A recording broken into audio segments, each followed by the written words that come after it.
Hello and welcome. This is Cheryl. Thank you so much for stopping by. In my last video, I created this 3D mixed media piece using alcohol ink jelly prints as well as die cuts. And I decided afterwards to scale it down and create a smaller version just for card makers, just because some people might not want to create something big or for the wall. So the first thing I'm doing here is creating a alcohol ink jelly print. So I put my alcohol inks on the jelly plate and move them around. The inks that I had in those bottles have 1/4 alcohol ink and 3/4 isopropyl alcohol.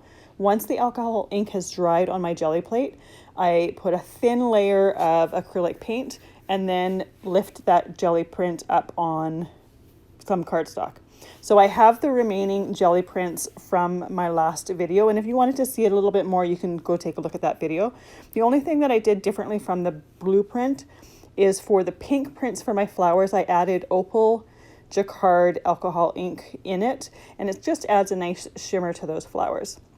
So I've got these remainders for my flowers, and I like to lay them out and put the dies that I want to cut out of them on there.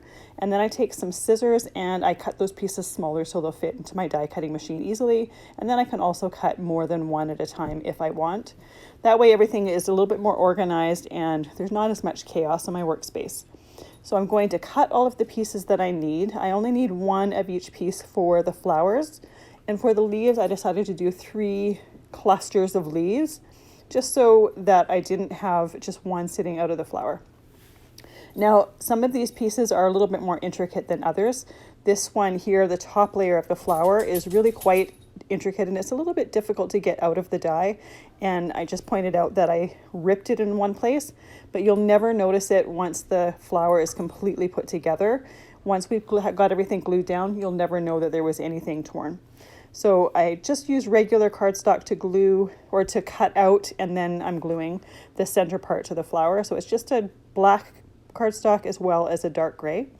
When I'm putting my flowers together, I like to find 2 unique petals and then put them at a certain point on my desk, and then it just makes it easier to put the layers together rather than having the glue on the back of the piece and then trying to figure out how they go. This particular die has 2 petals that are kind of clumped together a little bit, and they're more unique than the rest of them. And it just simplifies the situation when you're putting things together. The top layer of this die cut also has a unique area in that same area as the 2 petals from my first 2 layers.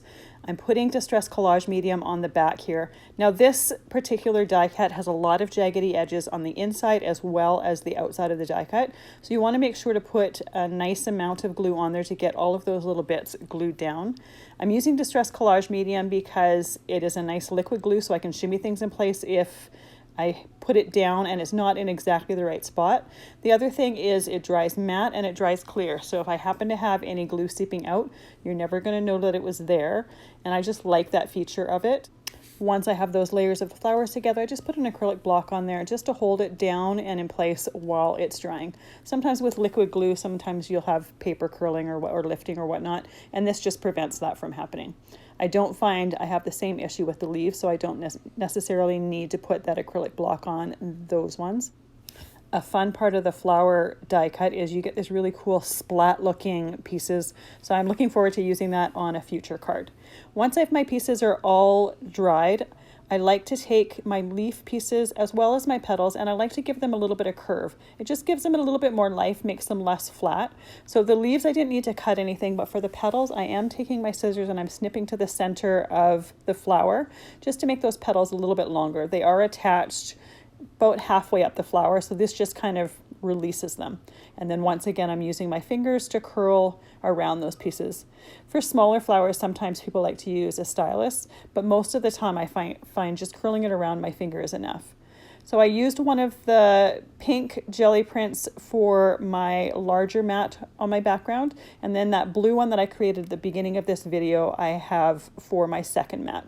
Now, before I forget, all of the supplies and the colors of alcohol ink that I've used for the different pieces are listed in the description box down below.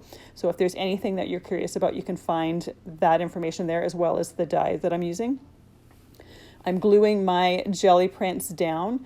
Now, you may have noticed my mixed media piece had some more smaller flowers, and I wasn't going to add that, but I was going to add some of the collage or the texture paste that I had on the back of that. But once I put my pieces together, I realized that that flower was so large that it really didn't have the space for it. There was enough going on already.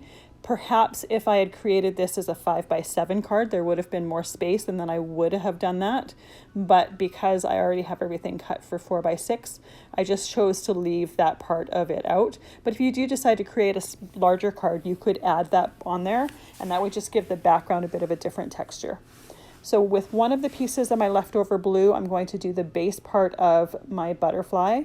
There is two parts to this butterfly. There's a solid piece, and then there's a piece that has cutouts. The cutout piece I'm going to do with some white glitter paper. It's just going to play off of the shimmer on the flower jelly prints. And I really like the look of the glitter lacy opening of the butterfly with the solid blue background. And the blue is going to play off the blue background of the sky. So I'm putting those through my die cutting machine. The solid blue one, I can just put through once. The glitter paper, because it's so much thicker, what I'm going to do is I'm going to take a piece of cardstock and put it underneath my plate. Now this is a piece of cardstock that I typically use with my embossing mat, and it's one that I just keep using over and over and over again, so you don't need a new piece every single time you do this. But it does help to thicken the sandwich on your die cutting machine, but cardstock also has some give, so it's not too stressful on the die cutting machine. Once I have that completely die cut, I used my Spellbinders tool-in-one to take all of those pieces out of the die cut before removing it from the die. Any extra pieces that are still in there, I just use a die pick to poke them out. Once I have all of those pieces poked out, I'm just going to put some Distress Collage medium down the center of the butterfly.